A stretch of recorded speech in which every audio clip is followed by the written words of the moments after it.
Hi, everyone. A warm welcome to Me Vision Academy, our award presentation of successful leadership, to a very interesting guest today, Paul Gauci, all the way from Malta, a beautiful island south of Italy in the Mediterranean Sea, I think. And he was nominated by Dr. Shirley Zinn.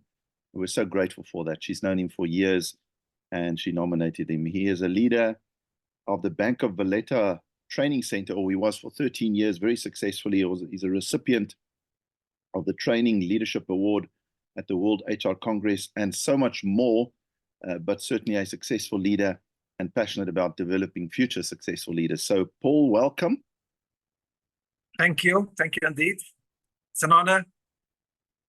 It's our honor to have you, and I'm going to do the presentation, then we're going to have a brief leadership conversation. You've got such incredible experience in leadership and developing leaders, so we're excited to ask you that key question that we ask all our leaders. Let me just share here.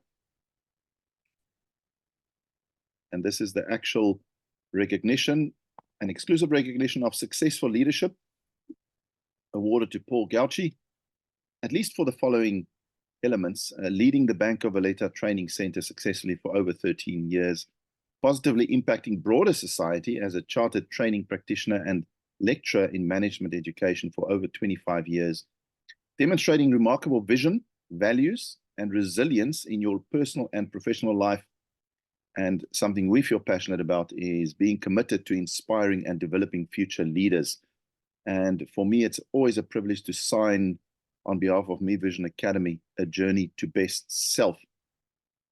So formally, congratulations, Paul. And Thank you. we're privileged to be able to hand you this award. Thank you for accepting it. The big question is, what, in absolute essence, what have you learned about successful leadership that you hope you wish you knew 20, 30 years ago?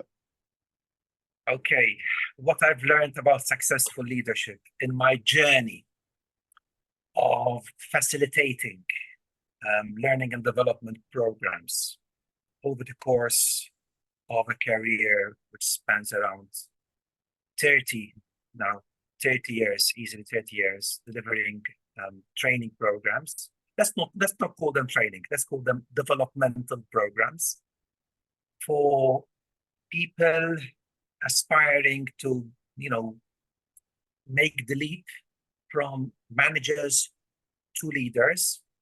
Okay, is the fact that successful leadership begins with self-leadership. That is, for me, a lesson which I've learned through discussions, facilitation with so many people. The size of Malta.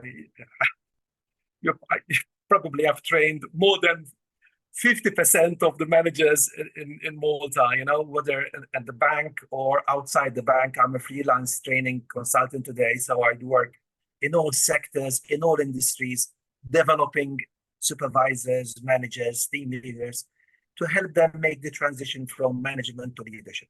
And it all begins with self-leadership. So I really truly believe that it's, first of all, a leader is a role model.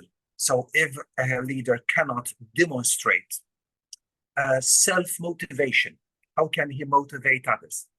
If a leader cannot stop to self-reflect, intrapersonal communication, enhance his or her self-talk, how can he communicate effectively interpersonally? How can he build a group into a team? Change is another area. If a leader cannot not cope, not adapt, not manage, but lead change, initiate change, how can he help others to, move from A to B, A to C? A leader is a change catalyst, a change agent, a change champion. But he or she needs to believe in the change, look at the glass as half full, not half empty. Remember, it's refillable as well, and be a role model. I'm really obsessed about that. A leader needs to be enthusiastic, passionate, first of all about himself or herself, and then the organization, and then the team. And enthusiasm Silvio Berlusconi, a very famous, now he's passed, Italian prime minister. He was an entrepreneur as well, a business entrepreneur. He had a famous quote which says, "Enthusiasm sells." So this is my belief. Before we talk about how to motivate, how to help people become a better team members and so forth, start with yourself. Be yourself, be engaged, and stay positive. Look at issues and problems as opportunities to continue growing and learning. And that's an important point, because as a training facilitator, yes, we look at how to help people develop their skills. Okay, I consider myself as a people skills enabler. And our role is to share our knowledge, our experience, to share our stories. Yeah, we love facilitating learning through stories, personal stories. And the fact that I'm 60 years plus means that I have a lot of stories to share. Yeah. But excellent. What is so important is, again, when it comes to learning and development, a leader needs to keep on learning. A leader needs to keep on developing. Share all you know, but keep on learning, keep on growing. Keep that. This is a quote by Wick and Leon. I also have an academic cap, which I occasionally wear because I facilitate MBA programs, in leadership and change. I do work with Henley Business School.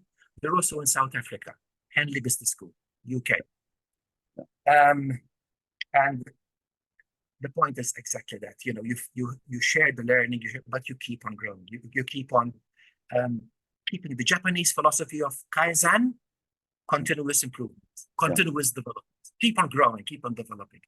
And that's how you keep a learning edge. And this is the quote by Wick and Leon. It's a quote by academics. If you keep a learning edge, you're there. You're going to stay on the board. You're going to be relevant, okay? Despite challenges of technology, online sessions, or whatever. So that's my philosophy, self-leadership. And interestingly enough, Adrian, once I had a discussion with one of my team members at Bank of Valletta. I used to lead a training academy. I had 6 full-time trainers focused on different areas. Yeah, I wasn't a banker. I was more an HR development, HRD person. Yeah. And one of my team members said, "Self-leadership, does that exist?" He said, "What? It should be self-management." And I had this debate that no, self-leadership is a correct term, while self-management, managing time, managing organizing resources is important, but self-leadership is a term which is meaningful. Yeah. And I'm so glad that even when I was looking through your website and your correspondence, you put this emphasis on self-leadership. Yeah. So yeah, Thank you, Paul. We're in tune. Paul, so just before we end, all the research, and I'll show you in a little while when I share our vision with you, all our research indicates that collectively speaking, the quality of leadership is on a decline globally. Okay, so there are pockets of excellence, but so are we then saying that self-leadership is on a decline? That leaders are forgetting, they're not consistent enough in leading themselves? So is that then the essence of why leadership, collectively speaking, is on a decline, the quality of leadership, would you say? Yes, I'm in agreement in this. There is a lack of EQ, emotional intelligence. There's a gap, and this is a critical soft skill of leadership, which we need to focus on. We need to help people who are professionals, who are strong in their technical areas. I do work in manufacturing industries, so sometimes I'm meeting engineers, project managers, IT specialists. And for them, leadership is just a management role, a supervisory role, a technical management role. And I feel it is so important that we help them realize, become more aware that it's not only about management, but to really achieve success true people, you need to step up into leadership. Step up into leadership. Yeah. And yes, so this is something which I feel there is a gap.